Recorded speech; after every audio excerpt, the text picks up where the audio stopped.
Thank you so much for joining us for another edition of All Angles. I'm Dion Jax Miller. And coming up in today's program, we're going to be talking about CXC announcing that the CSEC and the CAPE exams are going to be postponed. Now, it's been months, not weeks, not days, months of lobbying. And just 5 days before the exams are scheduled to start, the CXC has announced that they will instead begin on May 23rd. Later in the program, we'll be getting reactions to that.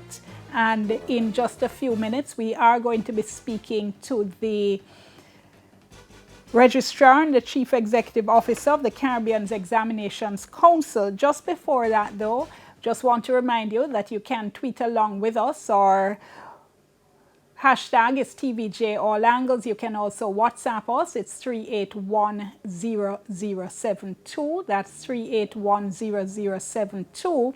Do give us your first name, give us your general location. We'll try and see if we can get some of your questions answered on tonight's program.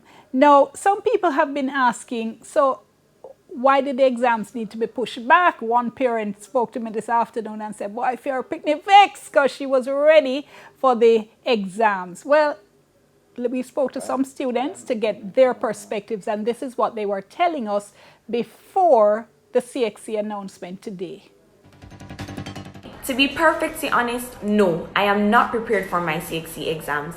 Both my teachers and I have been placed under immense pressure to complete IAs, practicals, and labs in order to meet the deadlines given.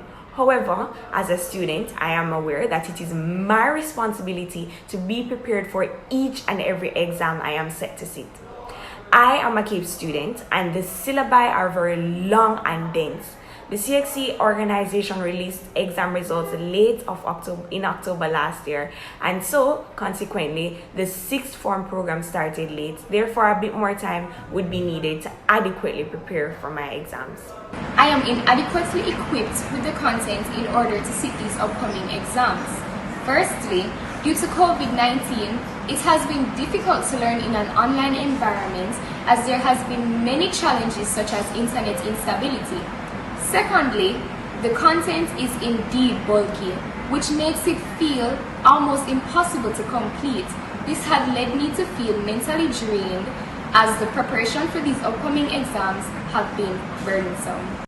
The upcoming exams are very life-defining, and I don't think I'm prepared enough to ace these exams, reasons being the late start to the face-to-face teaching learning process, and the teachers had just finished teaching the syllabi. Therefore, not having ample time to revise it might prove to be somewhat of a problem to us.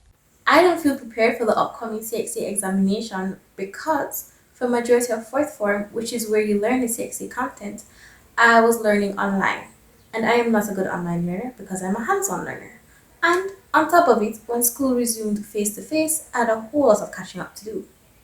As a student majoring in the arts, I must say I am indeed ready for the upcoming examinations. As is evident, the COVID-19 pandemic has impacted us all, especially mentally, but teachers here at the Queen's School, as well as other stakeholders, have been working tediously to push us and to also provide resources for us to do excellent in these examinations. To be honest, I'm not 100% ready for my CXC exams, because I am still working on some of my school-based assessments, which would have been completed earlier if not for the COVID-19 pandemic. Some teachers have also not finished teaching the syllabus, which is necessary for us to fully learn so that we can complete the exam at 100% efficiency. I would really appreciate if CXC could push back the exam starting date so that we could get more time to prepare and study. Currently, I am not adequately prepared going into exams, due to the fact that we're still trying to complete the syllabus for some subjects, while for some I am prepared, but for the most part are those, general and critical subjects. We haven't completed the syllabus as yet. So we're trying to do that in the short space of time. I have faith in my abilities and my teachers that we will complete the syllabus in time and do enough to be ready for those exams. But it's just faith and strong mind. That's it at this point, faith and strong mind.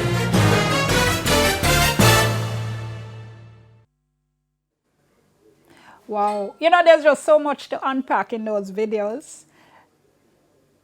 And I should say that those were amateur videos that the students themselves did and submitted to us, and we thank them so very much for that. But there's so many issues there that go beyond this year and COVID and the 3-week extension, the whole issue of the syllabus, the mental health issues, the difficulty completing, but we're focusing on the extension this evening. So we got back to those same students to ask them for their reaction to the news of the 3-week postponement. So let's look at a couple of the responses.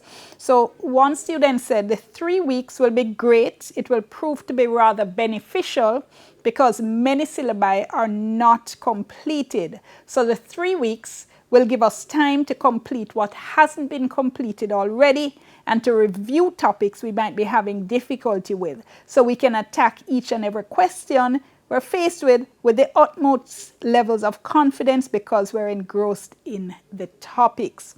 And another student told us, I'm very grateful to CXC for postponing the exam start date by 3 weeks. The 3 weeks that they have allotted for us exam students is more than enough time for me to catch up on my studies for all my exams. The pushback will make a major difference in my study schedule because my schedule was interrupted by completing school-based assessments on time for the deadline.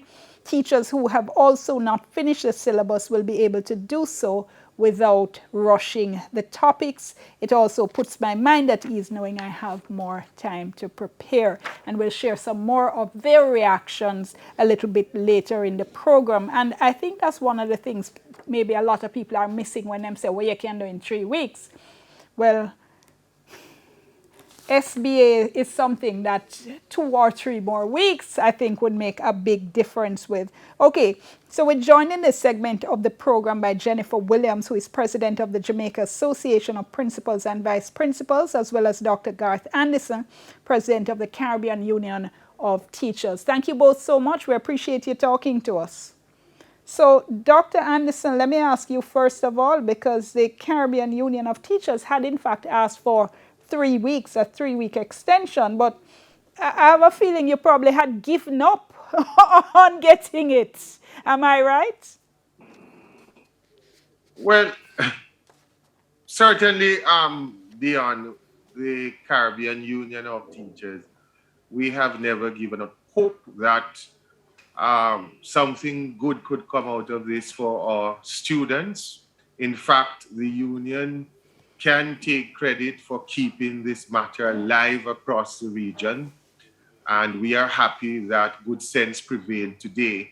And indeed, this is a victory for our students and teachers. They certainly will have a little more time to get themselves ready for the examinations. No, man, but no, so me hear one owner say recently that, boy, at this stage, you don't think that it's likely that CXC would change their mind, right? And in fact, it was just, let me see, just about a week ago, the 22nd of April, that CXC said it had no intention of postponing. So that at that point had sounded like argument done, not true?